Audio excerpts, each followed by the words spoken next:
I never thought death would be this complicated. When I was 9 years old, our dog, Scoot, so named for the way he scooted his butt across the rug in the living room, ran in front of a car while Peter and I were playing outside. Scoot was killed instantly. I can still remember the horrible thud that preceded our screams and the crimson pool that formed around his mangled body. It was my first encounter with death. Dad heard our screams and came running outside to see what was wrong. His expression was a blend of stoicism and heartbreak as he bent down to touch Scoot's matted fur. Through the tears that rimmed my eyes, I saw Dad pull back a hand that was slick with blood.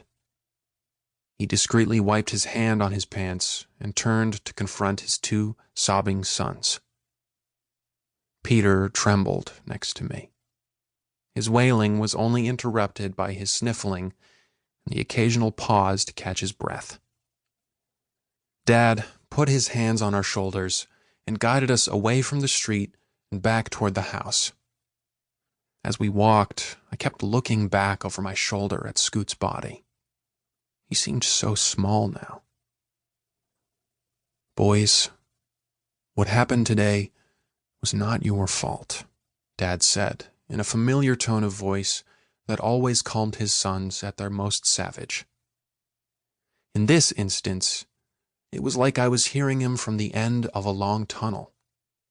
I kept staring at Scoot and praying that he would miraculously start moving again.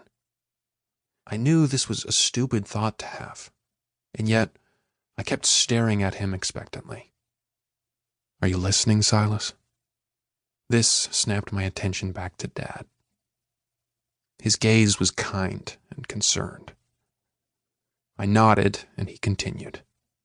"You and your brother couldn't have stopped what happened to Scoot. Accidents, even bad ones like this, just happen sometimes. Bad things have no consideration for what's fair or what's right. We just have to deal with them as they come." Dad bent down so he was on our level and looked first at me and then to Peter. He grabbed my brother by the shoulders and smoothed his hair with a steady hand. Peter's chest continued to heave as Dad moved from smoothing his hair to wiping away his tears.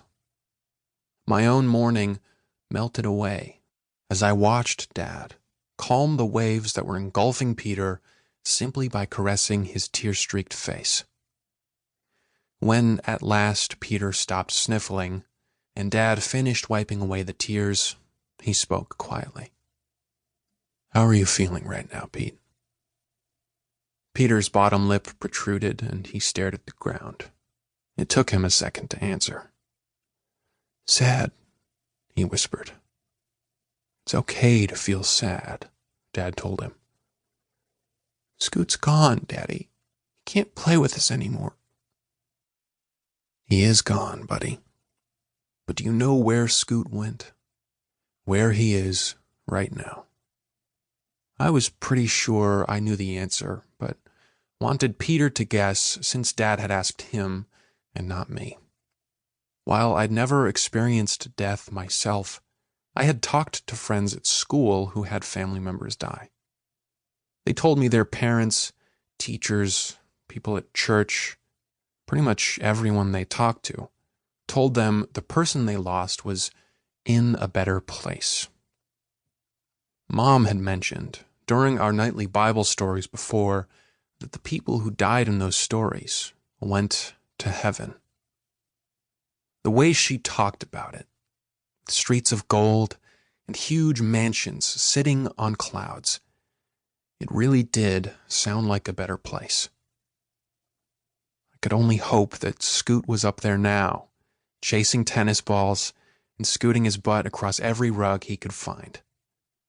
Maybe he'd even been given a pair of wings. Dad waited for Peter's answer, but got none.